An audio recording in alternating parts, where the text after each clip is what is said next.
Estou aqui para desejar um feliz sábado a todos os nossos irmãos e todos os pertencentes da Escola do Pensar. Hoje, 9 de julho, 9/7 de 2022, o tema de hoje é Casa Edificada em Cristo. E os nossos versos estão em 1 Pedro, dando continuidade à carta de Pedro, no capítulo 2, do verso 1 até o 25. Vamos orar pedindo ao Espírito Santo que esteja conosco para entendermos aquilo que está proposto para nós hoje. Pai eterno, aqui estamos mais um dia dispostos a fazer a Tua vontade.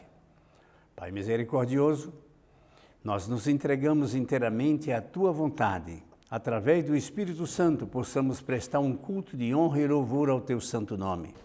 Pai, perdoa-nos e perdoa todas as nossas ofensas, dos nossos irmãos, dos nossos amigos e todos aqueles que têm carência da Tua graça. Abençoa os doentes, aqueles que já estão de férias, abençoa os alunos, aos pais e todos os parentes.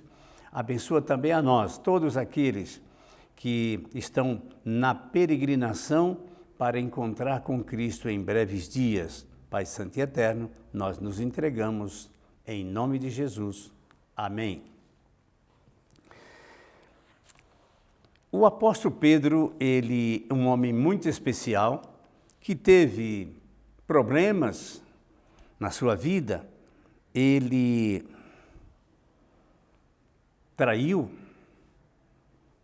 teve que se arrepender, ele negou. Mais tarde, no seu sofrimento em Roma, ele se arrepende de tudo aquilo, ele confessa muitas vezes, dizendo o seguinte: irmãos, eu conheço a Cristo e eu quero apresentar a vocês, porque eu próprio fui traidor dele.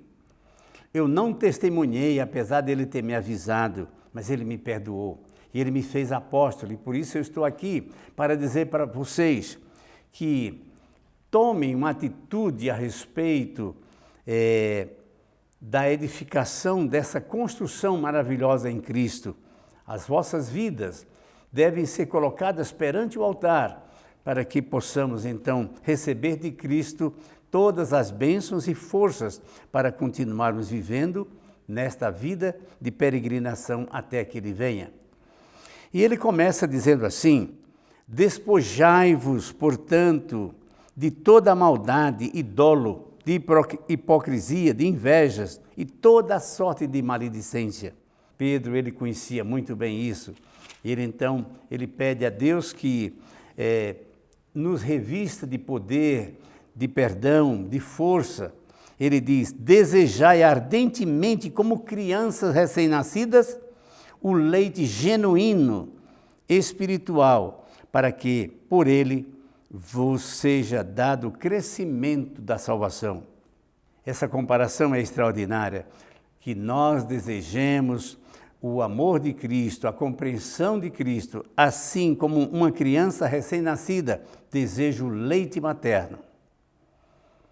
Só que o nosso leite hoje é espiritual, para que ele nos faça crescer na graça para a salvação. Se é que tendes experiência que Deus é bondoso, chegai-vos para Ele, a pedra que vive e foi rejeitada, sim, pelos homens, mas para com Deus eleita preciosa. Que pedra é essa? Ele se refere a Cristo, que foi uma pedra rejeitada pelos homens. E no 5 ele diz assim: também vós mesmos, como pedras que vivem, sois edificados, casa espiritual, para ser de sacerdócio santo, a fim de oferecer sacrifícios espirituais agradáveis a Deus por intermédios de Jesus Cristo. Quando você e eu imitamos a Cristo, estamos sujeitos a padecer, a sofrer, sermos envergonhados como pedras rejeitadas. E todo aquele que procura na sua vida seguir algo correto, ele será rejeitado com certeza. Mas aí onde vem a força de Cristo para vencermos tudo isso. Por isso está escrito nas Escrituras: eis que ponho em Sião uma pedra angular, eleita e preciosa, quem nela crer não será de modo algum envergonhado. Envergonhado durante a trajetória, mas depois glorificados e reconhecidos, né? Para vós outros, portanto, os que credes, é a preciosidade, mas para os descrentes, a pedra que os construtores rejeitaram. Essa veio a ser a principal pedra angular. Jesus, uma pedra, aquele que se agarra a ela, que valoriza, ele torna-se forte como uma pedra. Aqueles, porém, que não reconhecerem a Cristo como essa pedra, tropeçarão e serão quebrados. E diz mais ainda: pedra de tropeço, rocha de ofensa para aqueles que não creem. São estes os que tropeçam na palavra, sendo desobedientes para como também foram postos. Vós, porém, sois raça eleita. Ele se refere agora a nós, crentes. Sacerdócio real, nação santa, povo de propriedade exclusiva de Deus. Privilégio, irmãos, nós sermos escolhidos por Deus para suportar as ofensas, mas sermos vitoriosos em Cristo, a fim de proclamares as virtudes daquele que chamou das trevas para a maravilhosa luz. Nós somos chamados das trevas, do pecado, para a luz, para sermos santos. Vós sim, que antes não ereis povos mas agora sois povo de Deus, não teneis alcançado a misericórdia, mas agora alcançardes misericórdia. Hoje somos diferentes, renascidos, ou nascidos de novo.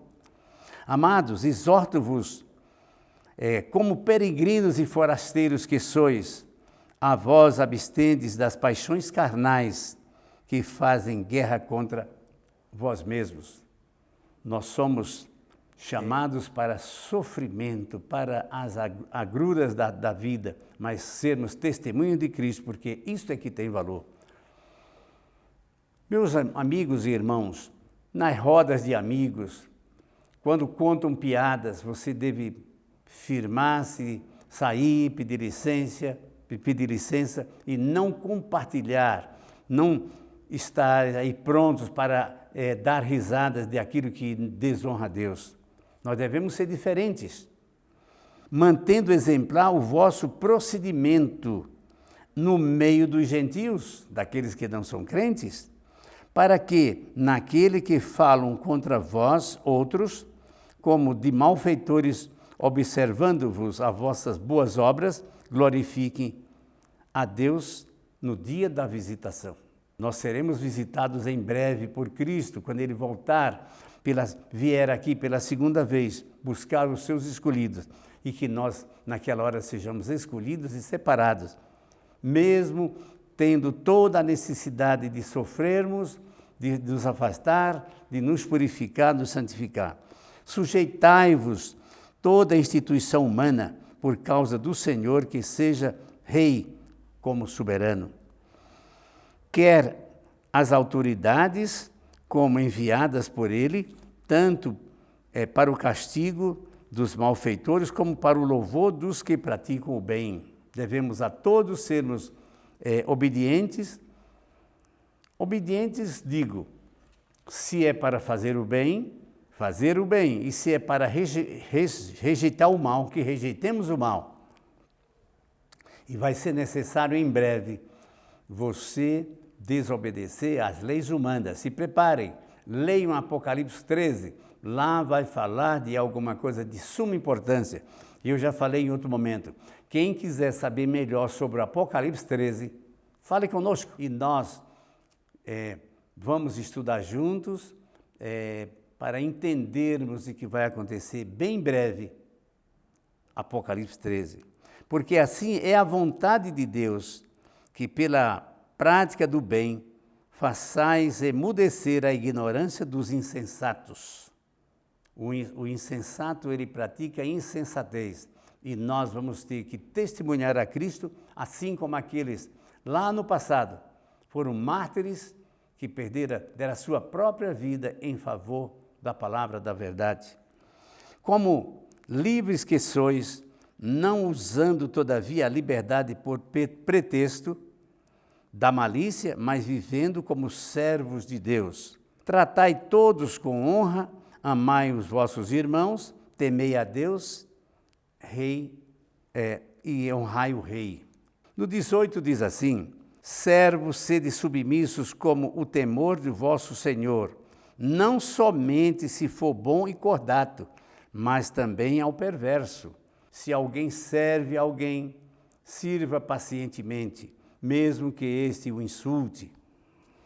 Porque isto é grato, que alguém suporte tristezas sabendo ou sofrendo injustamente por motivo de sua consciência para com Deus. A nossa consciência é o nosso caráter. E o caráter é a única coisa que vai sobrar de nós. Deus quer saber de nós o nosso caráter, como nós agimos diante de tudo aquilo que nos vem. Pois que glória há se pecando, sendo esbofeteado por isso? Se nós devemos algo e somos esbofeteados, a gente suporta.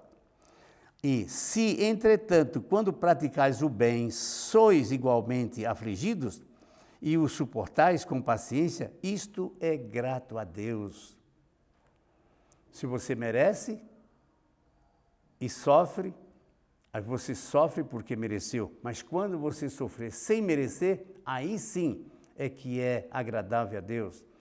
Alguém um dia me disse assim: eu não tolero sofrer quando eu não sou culpado. E eu quero dizer o contrário. Bom é sofrer quando você é inocente. Quando você for perseguido pela sua boa conduta. E no verso 21 diz: porquanto, por isso mesmo, fostes chamados. É para isso que nós somos chamados. Pois que também Cristo sofreu em nosso lugar, deixando-vos o exemplo para seguirdes os seus passos, o qual não cometeu pecado nenhum, dolo algum se achou em sua boca, pois ele, quando ultrajado, não revidava com ultraje, quando maltratado, não fazia ameaças, mas entregava-se àquele que julga retamente. A Deus, se você está sofrendo de maneira injusta, entregue a Deus esse sofrimento, carregando Ele mesmo seu corpo sobre o madeiro dos nossos pecados, para que nós, mortos para o pecado, vivamos para a justiça, por suas chagas fomos sarados. As chagas de Cristo que Ele sofreu injustamente por nós é que nos sarou. Isso Isaías explica isso bem. E o último verso diz assim: porque estavas desgarrados como ovelha, agora, porém, vos convertestes ao pastor da vossa vida, da vossa alma. Palavras confortadoras a do apóstolo Pedro. Vamos ler, reler e procurar seguir, meditando em todas essas palavras que não são fáceis. Que ele aqui fala que nós vamos passar por momentos difíceis, aguardando a bem-aventurança da vinda de Cristo, que também sofreu em nosso lugar. Deus nos abençoe ricamente e oremos agradecendo a Deus. Pai Santo e Eterno, nós somos gratos porque o Senhor nos ensina a praticar uma justiça, sofrermos sem merecer e muitas vezes merecemos, mas que tenhamos paz em Cristo, perdão pelos nossos pecados, para que alcancemos a graça de Cristo. Somos gratos, Pai misericordioso, quando, na redenção, Cristo tomou o nosso lugar e nos apresentou limpos e puros diante de Deus. Que a graça do Senhor nos alcance e nos dê toda a paz que há nos céus. Em nome de Jesus. Amém. Feliz sábado para todos vocês. Esse é o nosso desejo. E até o próximo encontro.